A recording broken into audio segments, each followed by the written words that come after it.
अस्सलाम वालेकुम। आप देख रहे हैं के न्यूज एचडी। मैं हूं किरण खान। चलते हैं आज की अहम खबरों की तरफ। ताज़ा तरीन खबरों से बाखबर रहने के लिए हमारे साथ रहिए। रुक करेंगे रिनाला खुर्द का, जहाँ से रिपोर्ट कर रहे हैं हमारे नुमाइंदे हाफिज जाहिद।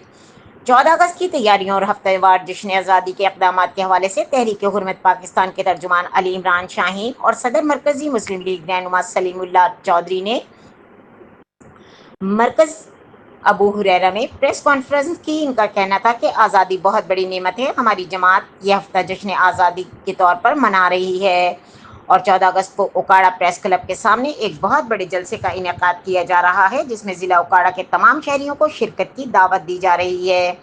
जश्न आज़ादी को भरपूर जोश व खरोश के साथ मना रहे हैं ताकि अपने भाइयों को आज़ादी की कद्र मंजिलत का एहसास दिला सकें।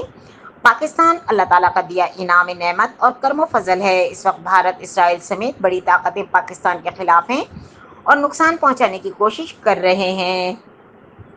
हम सबको मिलजुल कर बैरूनी दुश्मनों को मुकाबला करना, मरकजी मुस्लिम लीग के तमाम ओहदेदारान और मेंबरान पाकिस्तान का दिफा और तहफ़्फ़ुज़ करना अव्वलीन फ़र्ज समझते हैं और अपने ईमान का हिस्सा भी समझते हैं।